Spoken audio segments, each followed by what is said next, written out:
U.S. intelligence officials said Friday that Russia was behind this past week's cyber attacks in Ukraine that knocked banks and government websites offline. Now, there's a warning that American companies need to be on alert. For more, we go to CBS News cybersecurity expert and analyst Krebs. Good morning to you.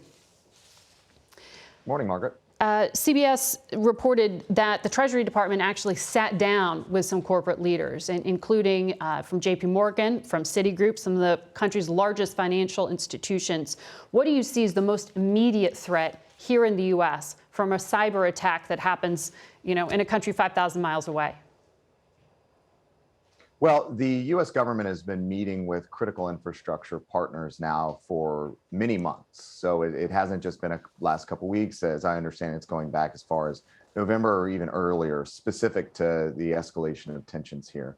What they've done is look back over the last several years of where Russian security services and cyber actors have targeted U.S. infrastructure. And that's energy, that's transportation, logistics, and of course, finance. And they're also combining it through a series of war games and scenarios playing out how the Russians may respond to any sanctions we could impose. And that's, I think, where we get to the financial services industry. And so that's probably at the top of the list as you consider some of the sanctions we've talked about. And that would be probably the counter move by the Kremlin and some of those security services.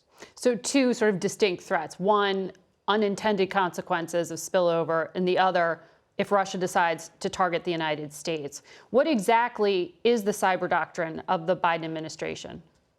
Do you know? Well, I think that's unclear. I think it's probably a continuation of the prior administration where we enabled the cyber command actors and some of those other operators to go out over there under the defend forward and persistent engagement philosophy to get into the networks of our adversaries, to understand where they are, where they're going, and to put sand in their gears, so to speak, and add friction to their operations. So they're too busy cleaning up their mess over there rather than coming here. And I think we're seeing a bit of that defend forward mission manifesting in some of the recent disclosures. The White House briefed on this Friday, and the cyber director said that while there's no credible threat at this exact moment, if the U.S. is hit, we are prepared to respond. The president himself said, if American companies are hit, we will respond. What does the response look like? Would we even know it happened? I think that's a great question of whether it would be an overt or a covert. And it's not necessarily that it would be cyber for cyber, so to speak. You may see economic measures, you may see diplomatic measures in response to any sort of cyber activity against U.S. Infrastructure. But at a minimum, what I would expect is, again, targeting of the systems, the infrastructure that the Russian operators use to conduct their attacks and make it so that they cannot do a follow-up attack using that same known infrastructure. How, more broadly, in terms of the strategy of the Biden administration, what do you think of their decision to declassify this cyber attack, which they did pretty darn quickly, and some of the other intelligence that they've picked up?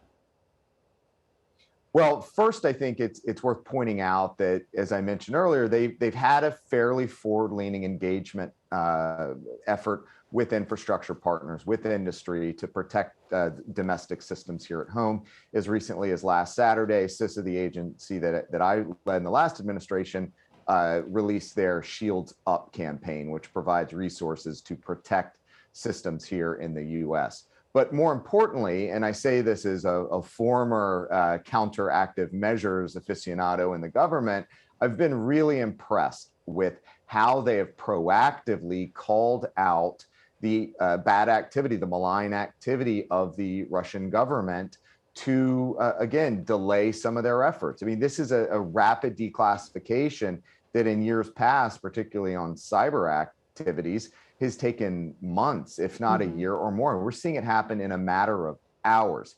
And it's a dedicated effort, it's purposeful, and I hope we see more of it in the future. How would you assess NATO's ability to respond to a cyber attack? You heard Secretary Blinken say, it is something that will be addressed. What would NATO do? Do they even have a plan? Well, NATO has capabilities, and they've declared that cyber falls under a cyber attack rather on a member would fall under the Article 5 provisions that would enable them as NATO as a team to respond to an attack on a NATO member. But it's not clear what that looks like just in practice, at least just yet. The language in Article 5 is about restoring stability and restoring security, as well as just the threshold matter of an attack would have to be intentional and dedicated, likely on a NATO member. So at this point, not Ukraine, but instead perhaps Poland, the US, or anyone else. But in the meantime, NATO can provide support teams for defensive purposes. And the US has been supporting Ukrainian cyber efforts for quite some time to help bolster those networks, as you just heard the ambassador talk about some of the focus that they've had improving their cybersecurity. All right, Chris Krebs, thank you for the warning to be on alert. Appreciate your time today.